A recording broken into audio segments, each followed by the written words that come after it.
Welcome back to They Were What They Ate, where this week we will be exploring James K. Polk and his favorite dish, which was vinegar pie, also known as, good Lord, I need pie, what do I have in my pantry? So this is a pie that was created back in the time when things and ingredients were scarce. As you can see by the ingredients, there are very few ingredients. We've got eggs, vanilla, butter, sugar, and vinegar. And today we will explore how these characteristics are indicative of who James Polk was. The first thing you will need is a ready-made pie crust, and the recipe for this pie crust is one of my grandma's recipes. So it is a teaspoon of salt, it is 2.5 cups of flour, and half a pound of fat. And if you're using butter, which I would recommend, that would be 8 ounces. Each stick is 4 ounces, so 2 4-ounce sticks is 8 ounces, which is half of 16 ounces, which is a pound. When America broke up with England, we became completely independent. The last thing you'll need is a cold cup of water. You're going to mix it together, but not too much. You're going to want some marbling here in the pie crust. So you can see your butter. That will kind of give it a puff pastry type flavor. Moving on to our actual vinegar pie. So we're going to start with our 4 eggs, and most everyone back then had eggs. It was something that was very common, just like a belief in God. And James K. Polk was no different, and thanks to his friend, Andrew Jackson, he began to coin and make popular the term manifest destiny. We'll talk more about manifest destiny later, but we're going to start by adding our 4 eggs. So just crack those puppies right in a bowl. No ceremony here.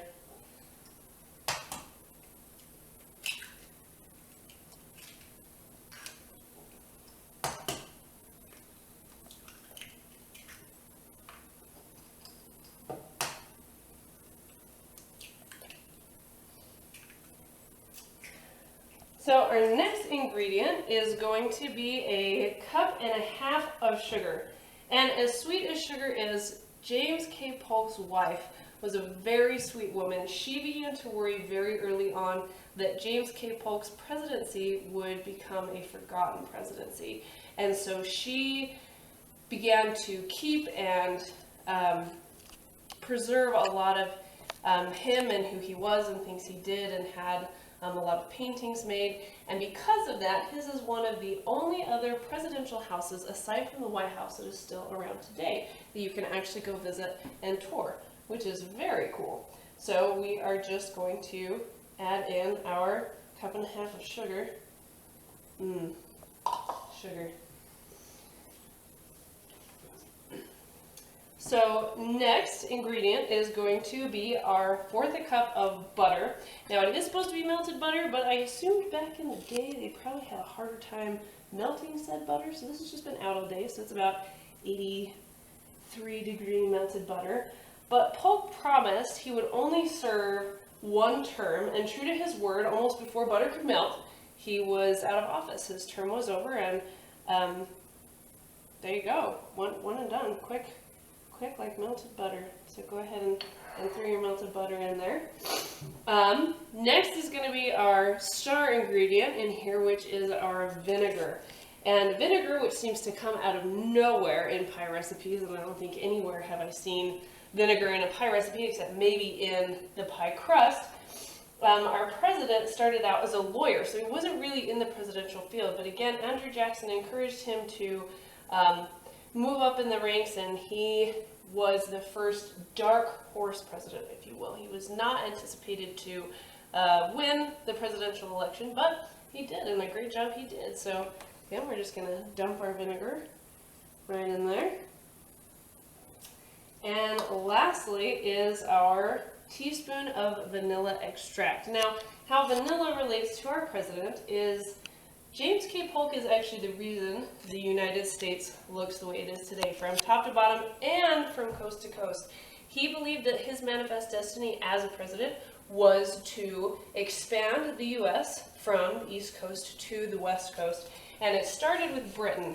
In 1846, he signed a treaty with Britain. Neither country wanted to go to war. to end the U.S. border on the 49th parallel. And so that's how we have that line between Canada and the U.S. that is so beautiful. But Mexico was a different story. So James K. Polk offered Mexico $20 million. Now that's back then. Nowadays with inflation, that's about $665 million to basically pay off and say, hey, we want this much of your country. Well, Mexico at the time, that was about half of the Mexican country, or continent, if you will, what they owned, and any president or ruler in their right mind wouldn't give up half of their land. So they went to war with Polk when he sent a general out to survey the land. They viewed that as a sign of aggression, and they attacked, and so America had an excuse to go to war, so to war they went. And Mexico in 1848 settled for $15 million back then and damages, and America got Texas and California back. So here's and cheers to why vanilla is so expensive. And it comes from Mexico, so fun fact. Alrighty, and so these are the ingredients to our pie, and we're just gonna stick that in there with good old-fashioned elbow grease. And then mix it all together. They ain't got no electric mixers back in the day, that's just not a thing. No stand mixers, you lazy bones.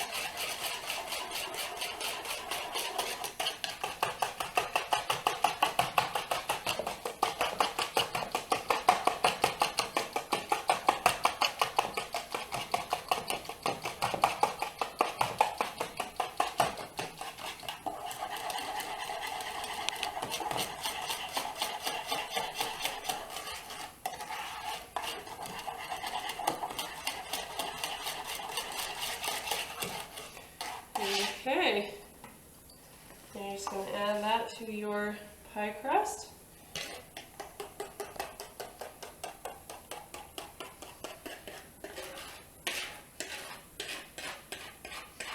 And unfortunately, unlike back then, we don't have the kind of cooking equipment that they did, so we are going to stick this in a traditional oven at 350 degrees for about 30 minutes.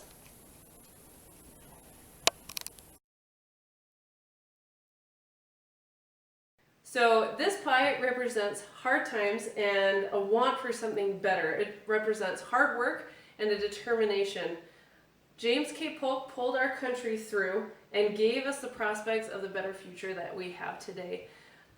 Just as this pie is simple and easy to make and represents that hard work, James K. Polk served a very short presidency that, I mean, again, unfortunately, as his wife feared, became rather forgotten.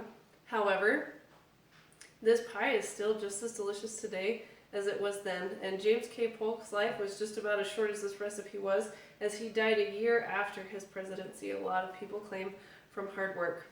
But hey, join us next week as we discover they were what they ate with James Buchanan Jr., not the superhero we know today. So we'll see you next week.